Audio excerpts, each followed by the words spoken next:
This is the Eruption Green that's brand new for the 2022 Ford Mustang. And I gotta say, it looks pretty sharp in person. Now, 2022 brought a few small changes to the Mustang. We're looking at some new paint choices, so the Eruption Green, we've got the mischievous purple, and even the Twister Orange and the Velocity Blue are now known as something different. The Velocity Blue is actually known as Grabber Blue now. Aha! But I love the look of the green inside of this Mustang. It looks fantastic. It is very, very similar to what we would see in the Bullet, which was 2020 and previous, but in 2021, Ford introduced the Mach 1 instead. But we do also have the flexibility of getting this green paint across the entire Mustang lineup. So it doesn't matter if you're in the Fastback, like what this one is, you can have the convertible, you've got the EcoBoost as well. So you've got tons of options. You can get this paint across the entire board. It looks sharp. But let's go through some of base highlights of the Mustang. Now, a few things. This specific one is the 301A, and it's got the active valve exhaust. But if you want to know a little bit more, like how to use the steering wheel cluster, how to go through that media screen to connect Android Auto, Apple CarPlay, check down in the description below for that walkthrough instead. But let's dive into this bad boy. So, 301 version of the GT, we've got our headlamps there with our fogs. One thing about the fogs is that they're not available on the EcoBoost Mustang anymore. So as of 2022, strictly going to be a GT and above for the fog lamps there. So if you want fogs, you could technically wire them in, but if you really, really want them, you're going to have to go after the GT or find a 21 or previous gen instead. Because we're in the GT, we do have our front splitter there. Now this one doesn't have any sort of added packages to it outside of the active valve exhaust, which we'll get to in a second. So that means we've got our base honeycomb grille there, our nice pony right along the very front, honeycomb along the very bottom there as well in order to help bring some air underneath to keep this bad boy a little bit cooler. But I did mention we've got some options. So we can get this green in the GT or the EcoBoost. And because this is the GT, let's take a peek underneath the hood, because it is the 5-liter V8 engine. Just underneath, you can see there, we've got our little release. And up she goes. Doing this one-handed, always a nice challenge, but not impossible. So there we go. So we've got the 5-liter V8 engine, and this thing has a few small changes from the 21 to the 22 model year as well. All the highlights are the same. Like we've got our Powered by Ford along the side, 5-liter badge along the side there as well. But the big difference is going to be in the amount of power this thing is going to push out. It did drop down a little bit from the 21 to the 22, so it's 450 horsepower, but we still have the same 420 pound-feet of torque. But you could also look at doing an ECU upgrade, so an ECU flash. If you were to do that, you're probably getting about 40 to 50 more horsepower and torque out of it, but the kicker is you may potentially void your warranty. So if you're looking at getting any sort of aftermarket modding, things like that, check with your Ford dealer, with the warranty department, if you're concerned about making sure that you don't void your manufacturer's warranty. But it does look fairly nice all at the same time. But the base styling inside of it looks great. We've got our shark antenna right along the very top there. Looking at fuel, minimum manufacturer's recommendation for most of the Mustang lineup is just your regular 87 gas. So that's the same way with the EcoBoost as well as the GT. When you get into the GT500, that's when you want to use a premium fuel instead. And then technically to get the best possible performance out of the Mustang, you do want to use a higher quality fuel instead, like an 89 or ideally a 91. The horsepower and torque specs across the entire Mustang lineup are all achieved using a 93 octane instead. So do you have to use it? No.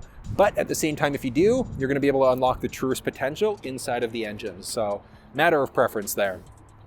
But hopping inside, oh, this is nice. So because we've got intelligent access inside of the vehicle, we can press this little hamburger button in order to lock the doors. We can slide in order to unlock. We do need to have our key fob on us in order to make that happen though, but it still is nice that's available as an option. But hopping inside, typical Mustang styling, we do have this nice kind of cloth feel along the middle of the door. Leather there with our stitching that follows all the way throughout the seat. And then one thing, you probably can make it out there, this is just going to be the regular cloth seat. So the Mustang does have the option for either cloth or leather seats, just depending on which trim level of the vehicle that you're in and which version of the vehicle you've got. Because we've got the EcoBoost versus the GT, but if you look at the regular, so the regular EcoBoost or the regular GT, cloth seats. And that's why we're in this, because we're in the 301 right now, which is why we've got our cloth seat. When you get into the premium, so either the premium EcoBoost or the premium Mustang, either ActiveX seating material or that leather seat, depending on which version of the vehicle that you're in. But the seats, even these ones are comfy. Ooh! I don't think I noticed that in the last one that I was in. Huh, cool, okay.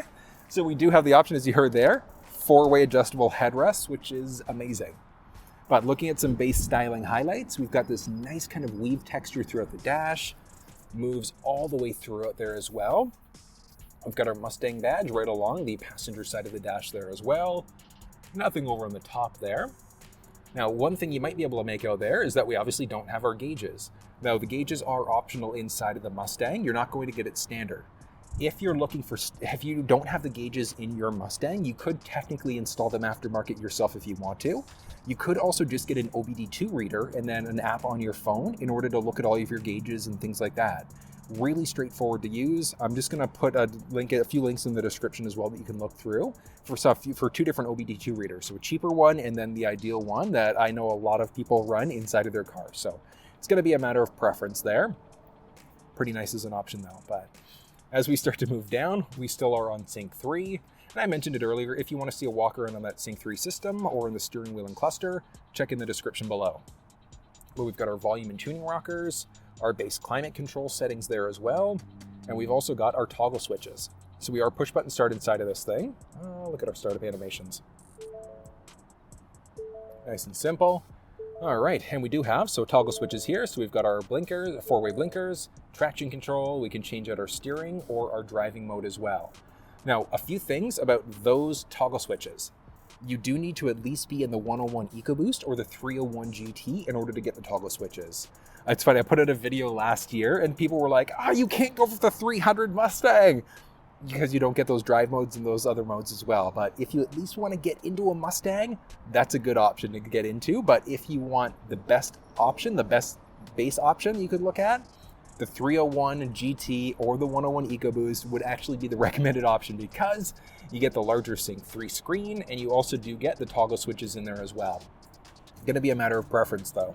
But I mean, realistically, with all of the feedback I'll say that I got from the last video when I kind of recommended the GT300 as an entry-level good idea, honestly, it is like just kind of bouncing back and forth between people. It is worth looking at least 301 GT if you want that as an option. Now that's where we get into a few other things because we could also look at either the 6-speed or the 10-speed. And this one here is obviously the 6-speed because of the shifter that we've got. 10-speed automatics, it's going to be a matter of preference. But a few things you can just take a peek at as well. So we do have a USB power point, 12-volt power point down there as well. Base cup holders there, and this does feature, I wonder if we can get it lit up right now. It's going to be way too light. We won't be able to see it. But we do have our ambient light that sits in the cup holders, the footwell liners, as well as the door handles there. It's just super bright outside, which is why you can't see it. Manual parking brake. It's going to be standard across the Mustang lineup there. And then we do have our headliner there, just a regular cloth headliner. So we've obviously got the option for either the convertible or for the Fastback, which is what we're looking at here. It's going to be a matter of preference. Now, one thing, it doesn't matter if you've got the convertible or the Fastback. Trying to get people into the back row is going to be like a little challenging, like a teeny little bit. I'm 6 feet tall and like it's not happening. It's like me being back there is like sanctuary. It's just not going to work. But one cool thing about the back seats is that inside of the regular Fastback, we can fold the back seats down.